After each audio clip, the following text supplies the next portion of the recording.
We are back, and we're going to be covering SummerSlam Night number 1 and with... apparently all of our all the shit went haywire, but hey, we're here to cover... What do you mean shit went haywire? Well, I mean, talking about your OBS going like... Oh, no, so I clicked start streaming by accident instead of start recording by accident. Ah, excellent. So yeah, no, everything is fine. Jey Uso and Roman Reigns taking on Bron Breakker and Bronson Reed. I hope Breaker's injury is not super serious. It doesn't look super serious. Yeah, he had his knee taped up, but he was out there. He was moving well. So maybe it was like a little stinger. Maybe he only had one official carry him or held him to the back. So it doesn't look like it's terrible. Maybe a sprain.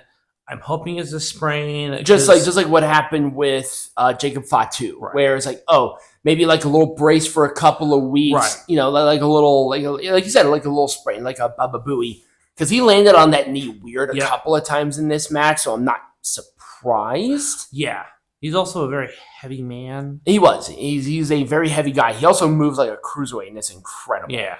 The Bloodline winning in a good opener. What are your thoughts about them winning? Doesn't matter. It's very weird. Yeah. Also, Roman opening a match is very bizarre. This was we gotta kind of get through that. I know this match was a weird vibe. Like this match, the Judgment Day taking on Alexa Bliss and Charlotte Flair. No, they're not friends. No, they're like the blonde somethings. I can't remember. Anyways. The blonde somethings. Judgment Day losing.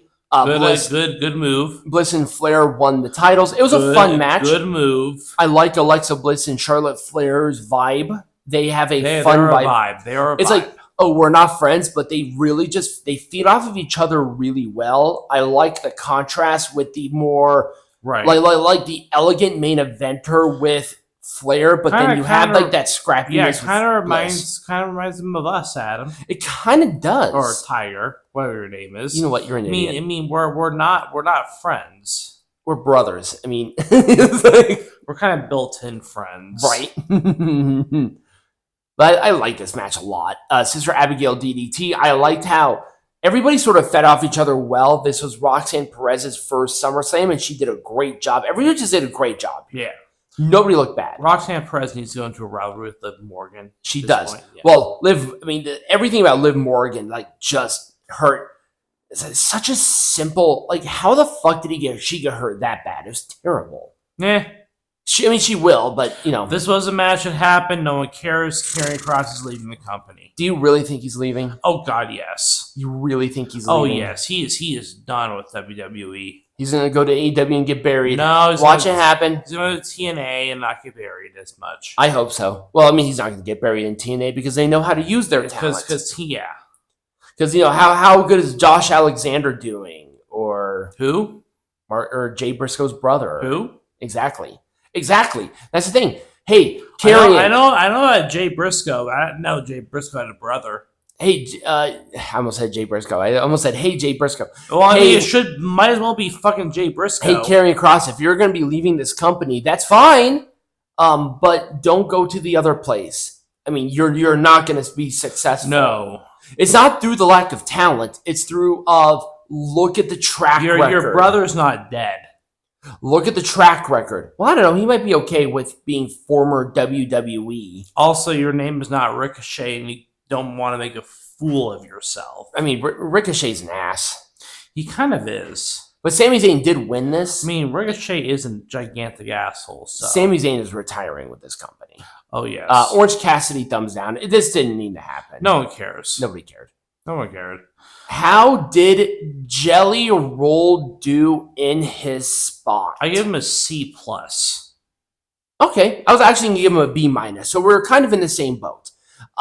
He was still pretty stiff, but he took a lot of really decent bumps. He took bumps. He took big bumps. Logan Paul doing the elbow, or the frog splash, rather.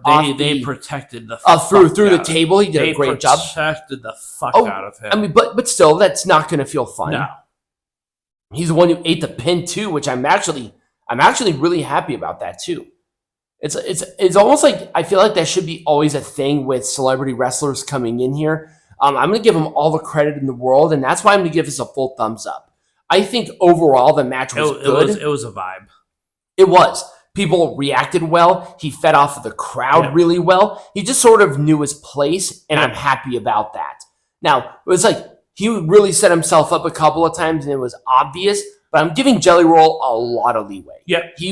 This was his first match ever. Right. With what? A month, 2 months of training? Yeah, something like that. Yeah, try to do Bully Ray.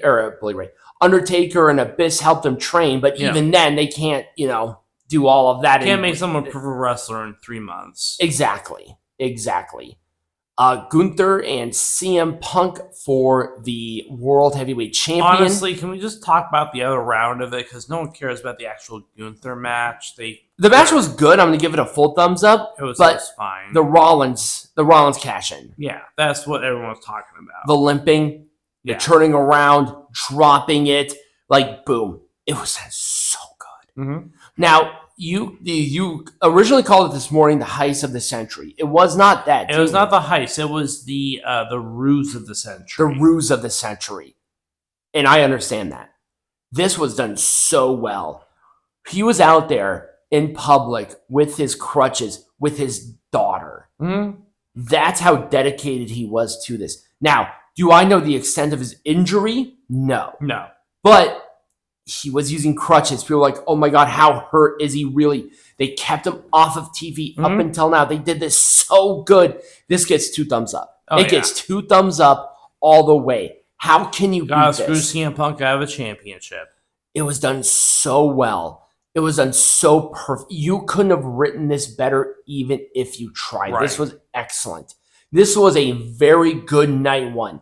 Nothing necessarily disappointed me. Did we miss a match? Oh, we did miss a match.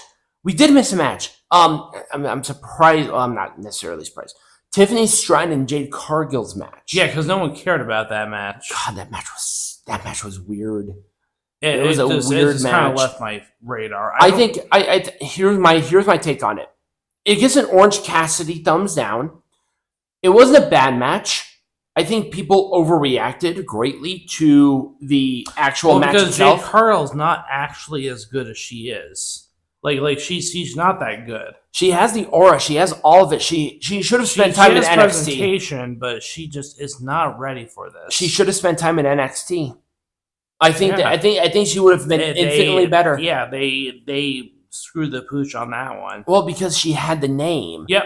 And it's like, I understand that, but you also had Julia and Stephanie Vaquer and Ethan Page and fucking Wes Lee is still in NXT for some reason. You had Samoa Joe in NXT, you had Karrion Kross in NXT, you had all these people in NXT. Why not Jade Cargill, who probably needed help more than half of the people that I just named? Why? Jordan Grace is still in NXT. Blake Monroe is in NXT. What makes Jade Cargill different than any of them? It doesn't matter. It does matter because that doesn't make sense. It doesn't matter to us, but unfortunately, you can't put Jade Cargill in NXT now. No. You just can't. They've already built too much around her. Yeah, they have.